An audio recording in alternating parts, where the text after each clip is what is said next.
Estávamos falando, então, dos diversos modelos para avaliação de ações. Então, vamos mostrar para vocês hoje como que eu calculo, como que eu faço, determino o valor de uma ação ordinária pelo modelo de crescimento variável. Tá?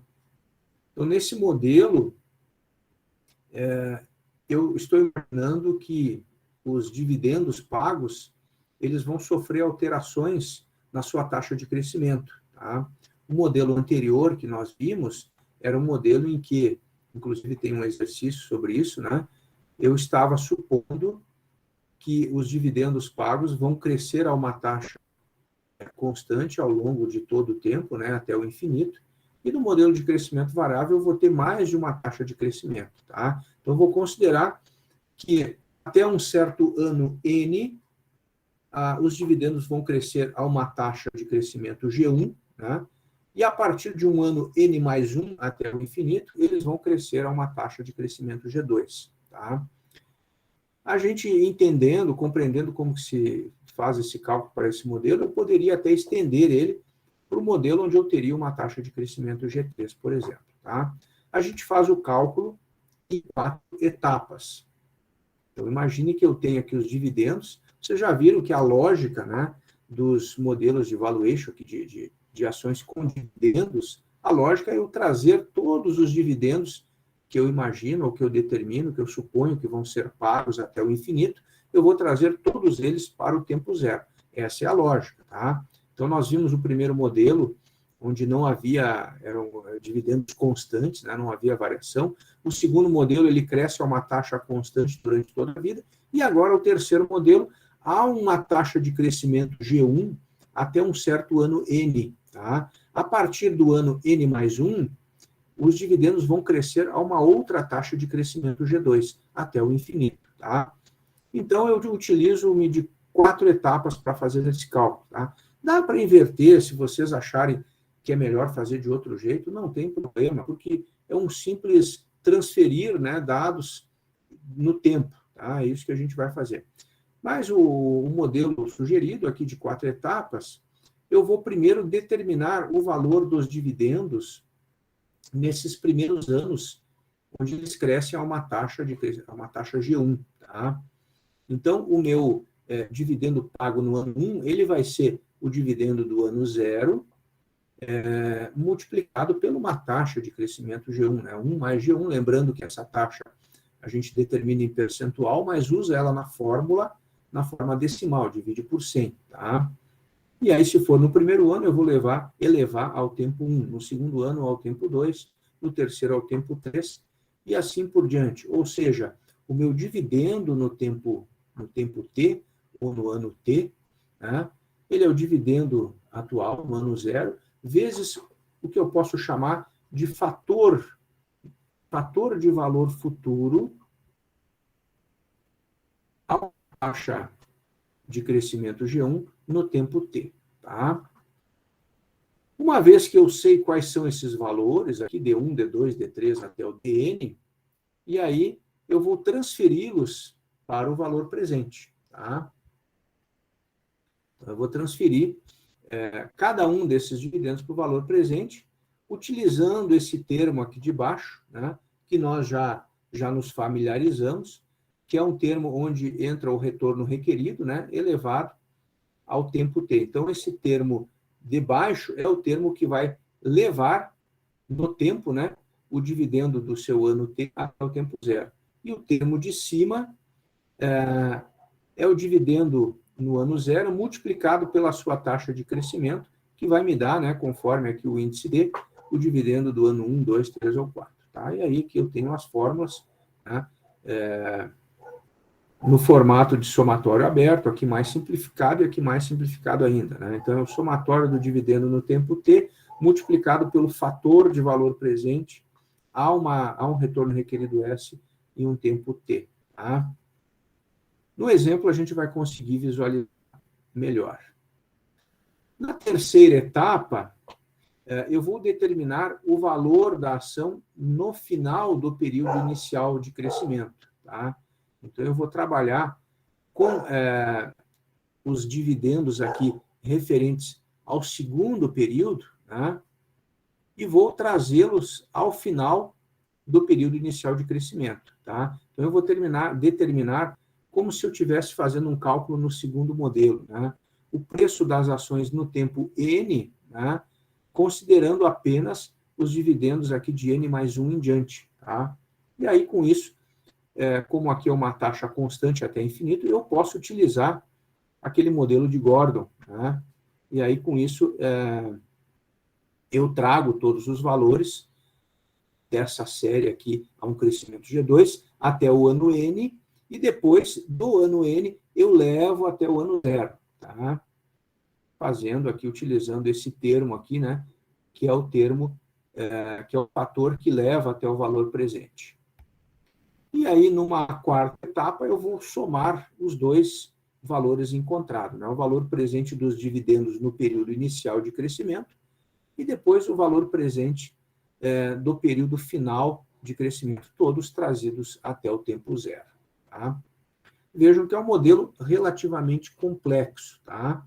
Mas, como eu falei, nada mais é do que transferência de valores ao longo do tempo, que é a base da matemática financeira, né? Então, todas aquelas teclas lá da HP, que a gente tanto se familiarizou, o N, o I, o PMT, o PV, o FV, todas elas servem para a gente transferir valores no tempo para que a gente possa somar, uma vez que eu não posso, né, não é correto somar valores em datas diferentes. Eu preciso trazer tudo por tempo 0 para mim ter uma noção, né? E nós vimos que esses modelos de valuation, de determinar preço de ações ordinárias, eles se baseiam principalmente no valor dos dividendos pagos por essas ações, tá?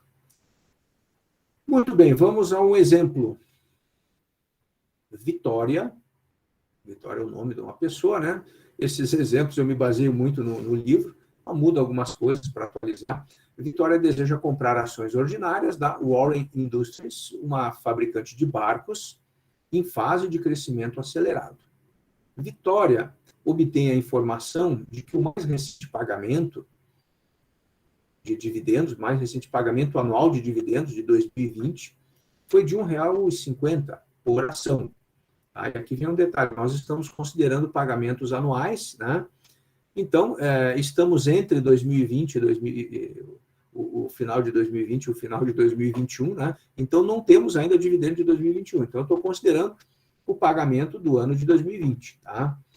Ela estima que esses dividendos aumentem a uma taxa anual de 10%, tá? Que é essa taxa G1. Então, 2020 foi pago 1,50, ela estima que essa taxa, esse dividendo vai crescer uma taxa de 10% pelos próximos 3 anos, ou seja, 2021, 2022 e 2023, tá? E essa taxa, ela considera alta, né? Porque há uma introdução de um novo e atraente modelo de barco pela fábrica, tá?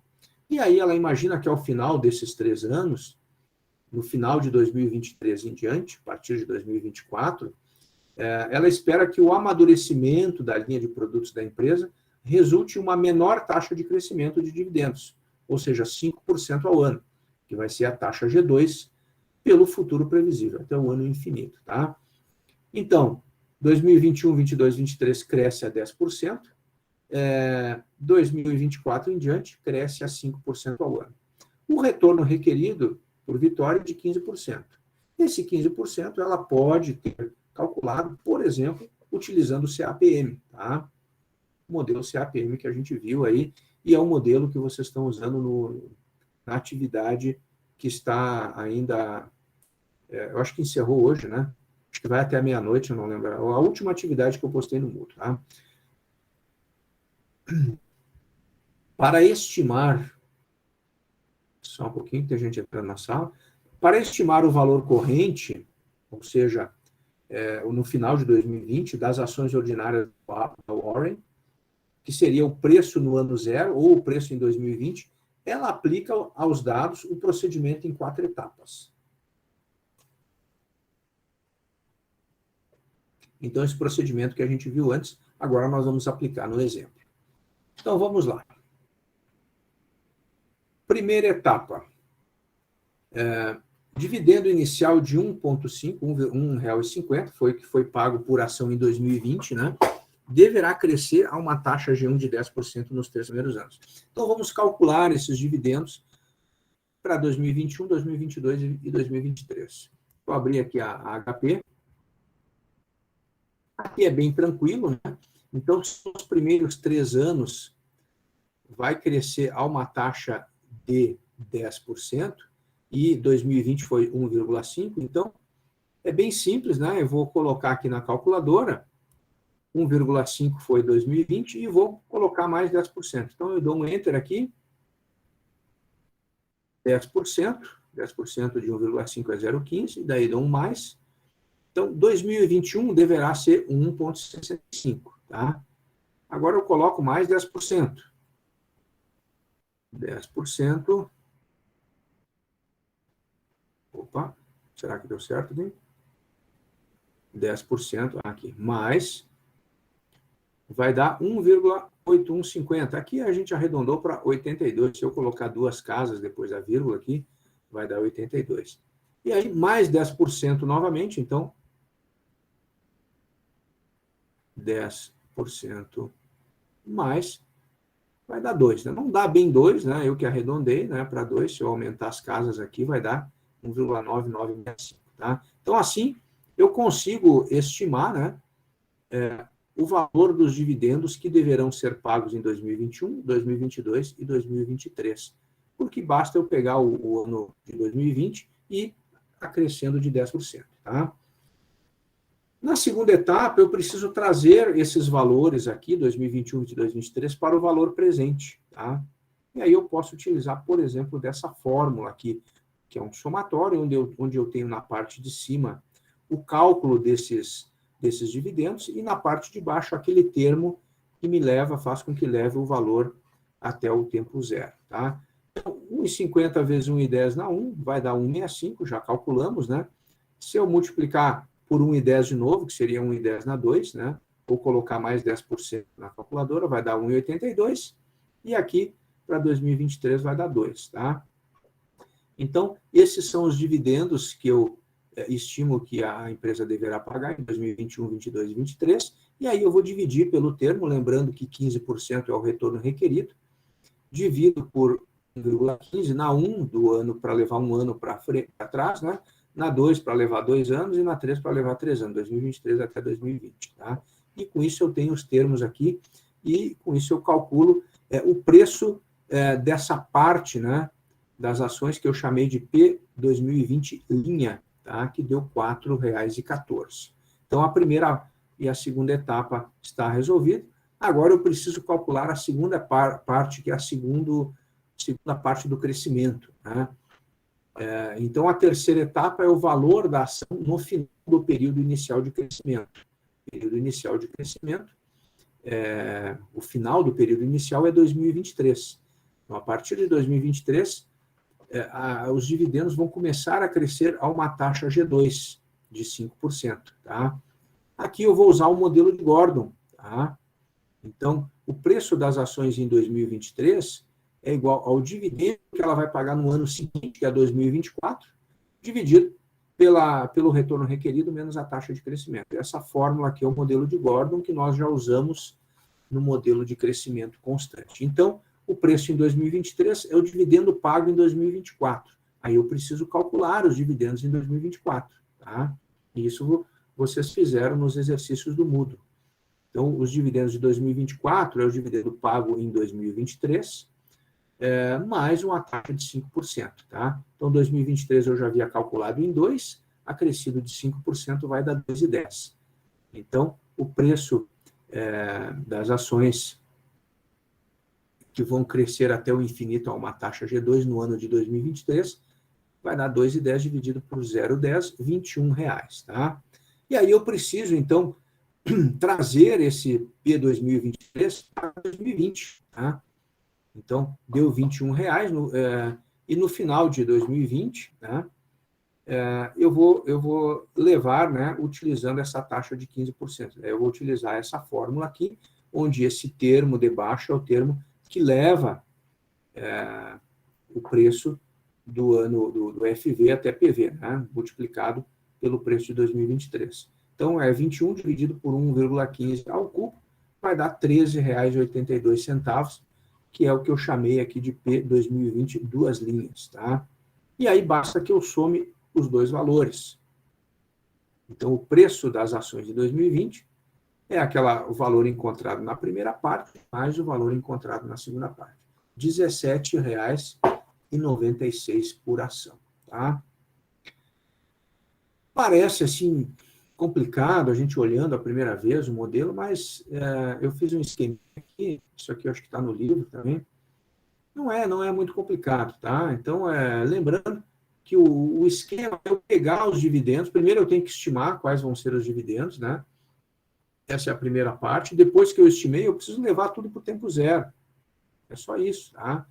E aí, nesse caso, como é um crescimento variável, nos 3 primeiros anos, eu posso levar um por um aqui, né? Então, 2021 é 1,65, 2022 1,82 e 2. 1,65 levado, né, para o valor presente, a um fator de valor presente, a um retorno de 15%, e a diferença de um ano, né, 2020 para 2021, vai dar 1,44.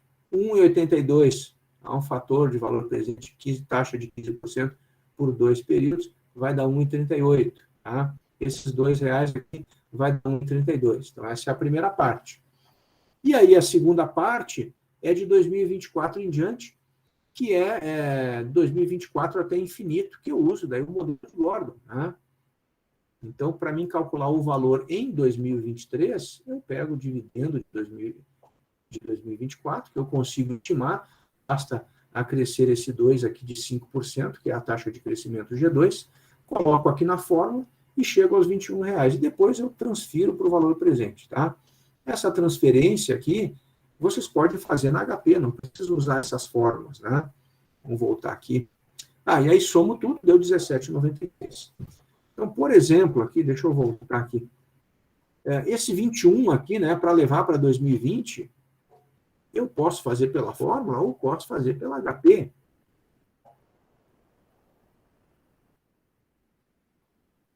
Talvez vocês achem mais fácil fazer pela HP, né? Desde que vocês estejam entendendo a lógica que a gente está trabalhando. Então, eu tenho R$ 21,00, deixa eu limpar aqui a calculadora, limpar a memória. Eu tenho R$ 21,00. 21 é o quê? Vou botar aqui um sinal negativo, né? 21 é o meu FV, tá? Lá em 2023. O meu N é 3. Então, 3 é o meu N. E a minha taxa é 15%. 15% é o I. E aí eu chamo o meu PV aqui, vai dar 13,82. Aqui deu alguma diferença por arredondamento, tá? Aqui deu 13,81, né? Porque a calculadora utiliza todas as casas depois da vírgula. Aqui já foi usado só 3 casas, deu uma diferença na segunda casa, mas isso é irrelevante, tá? Então, eu posso fazer também cálculo de transferências de anos, né, de um para o outro, utilizando PV e FV da calculadora, tá? Ok? Então, aqui a lógica do modelo de crescimento variável, 2 etapas de crescimento, calculo cada uma separada e no final eu somo as duas.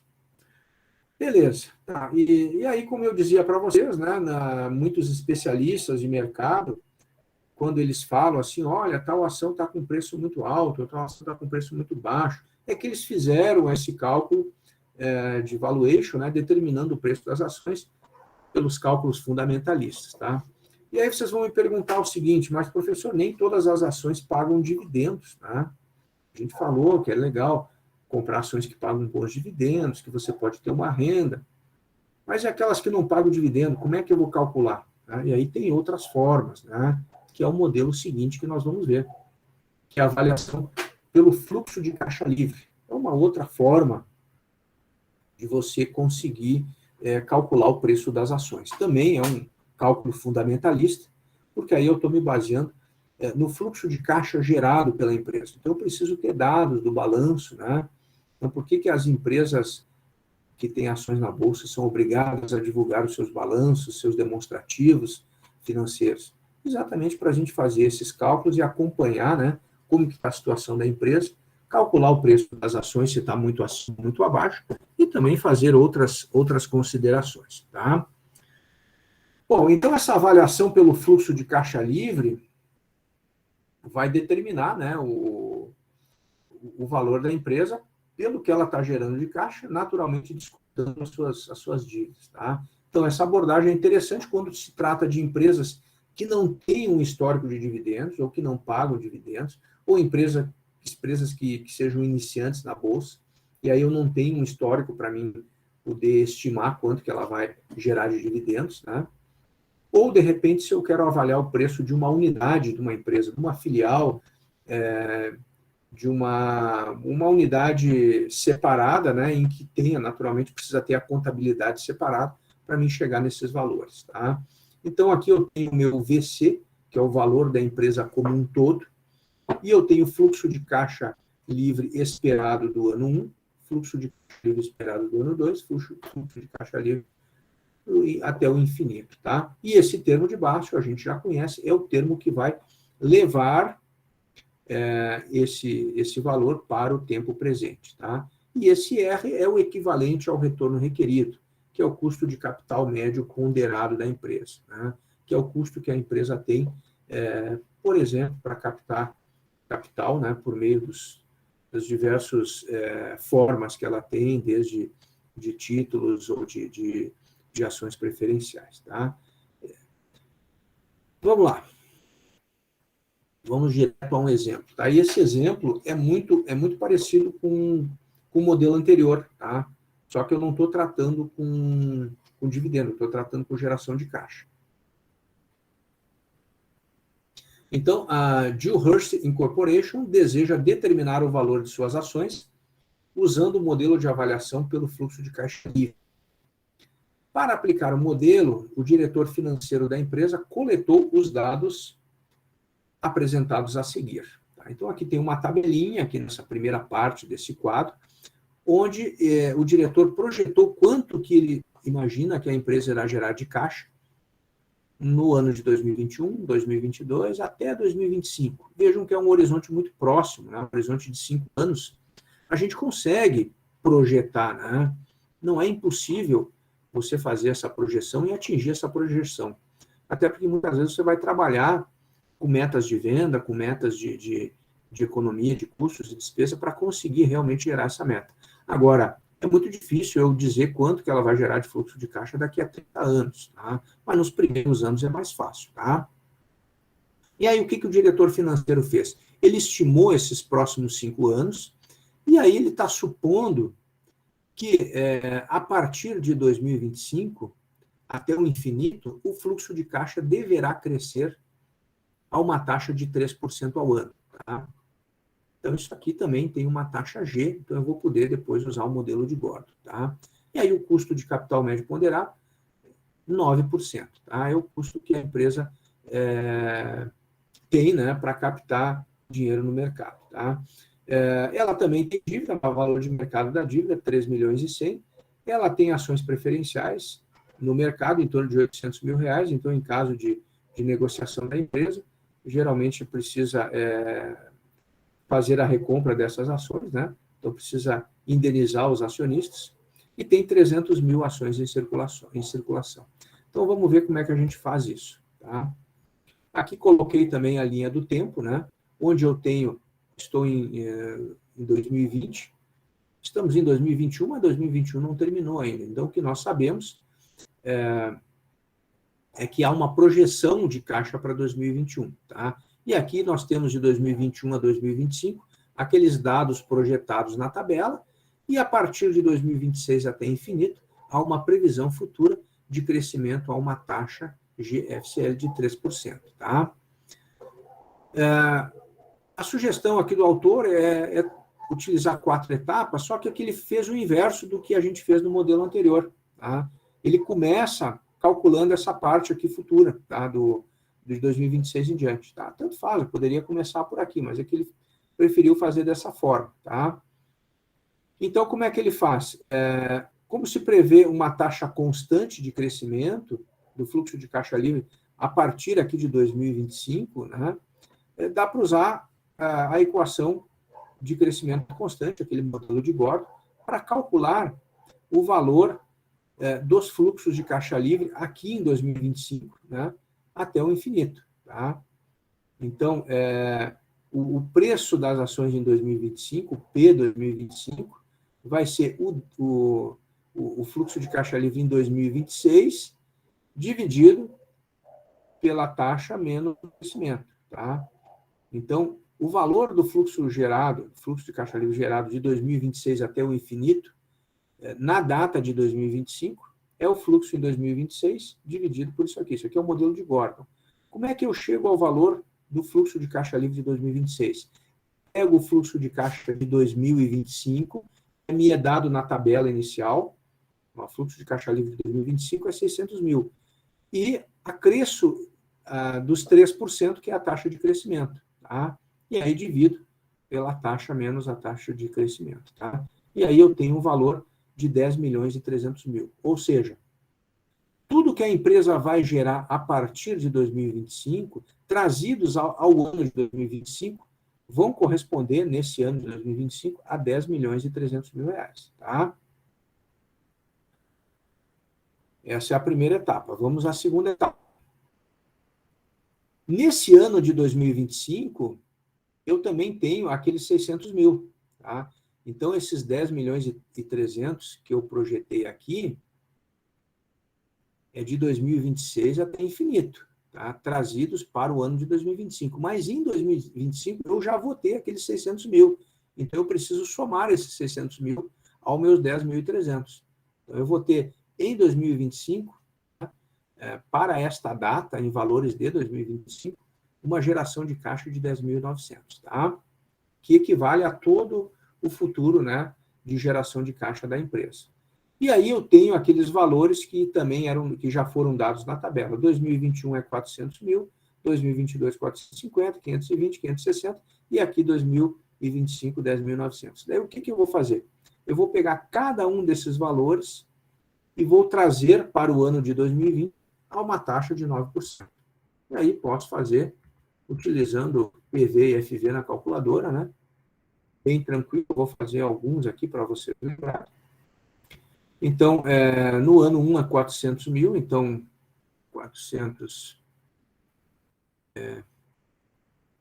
vou deixar positivo, ele vai dar negativo, porque sempre dá inverso, né?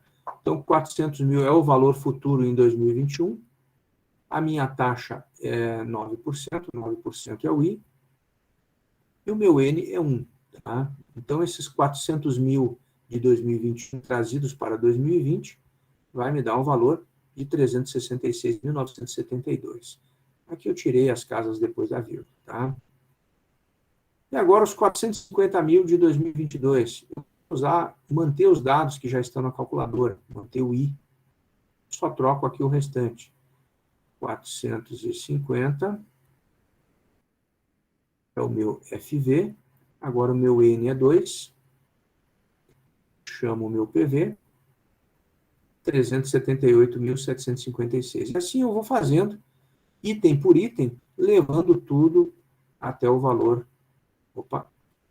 até o valor presente. Tá? Daí, tendo os valores na mesma data, né, no mesmo ano, eu somo tudo e aí chego à conclusão que o caixa gerado pela empresa de 2021 até o infinito, trazidos para valores de 2020, vai ser 8.628.233. Bom, eu ainda preciso chegar no valor da ação. Tá? Então, o que eu vou fazer na sequência? Eu vou contar o valor da dívida da empresa, que é dado lá no início, que é uma dívida de 3 milhões e 100 mil, e vou descontar o valor das ações preferenciais. Como eu falei no início, né, as ações preferenciais ela tem uma característica muito semelhante a títulos de dívida. Né? E, geralmente, em caso de negociação das empresas, as ações são, os acionistas preferenciais são indenizados e as ações são recompradas. Tá? E aí, fazendo a conta aqui, 8.628.233, menos a dívida, menos as ações preferenciais, eu chego a um valor de 4.728.233. Esse seria o valor da empresa, né, por esse cálculo desse modelo. Mas eu quero saber o valor das ações. E aí eu divido esse valor pelo número de ações, que são 300 mil. E chego a R$ 15,76 por ação. Tá? Então, esse é o modelo de fluxo de caixa livre, no caso em que eu não tenho os dividendos. Naturalmente, eu posso comparar, né? Eu posso, se eu tenho interesse em comprar ações, ou se eu tenho, eu posso fazer por um modelo, fazer pelo outro, né? Fazer várias simulações, tá? Até chegar a um valor que eu considero mais adequado. Tá? O modelo em si não é difícil, né? Mas a gente sabe, por exemplo, né? Tanto na questão de fluxo de caixa livre, quanto na questão de dividendos, que essas previsões aqui que a gente faz, né, que são dadas, essas previsões elas são muito relativas, elas poderão não se concretizar. Né? Essa taxa de crescimento também, esse custo médio de capital, ele poderá variar. Né? Por isso, as diferentes variações. Né? Eu lembro uma vez que eu fazia uma pós que envolvia uma disciplina de cálculo financeiro, há muito tempo, foi no ano 2000, e na época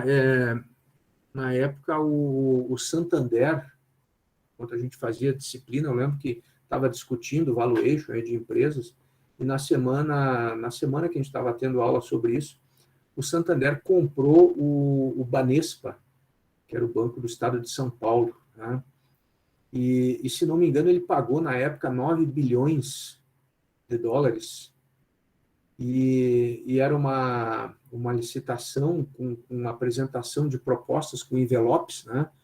Então, várias empresas se candidataram, vários bancos se candidataram a comprar o Banespa, e aí a proposta maior foi a do Santander, que foi em torno de 9 bilhões, e a segunda melhor proposta foi 2 bilhões, e a terceira foi 1 bilhão e 800, 1 bilhão e 900. Né?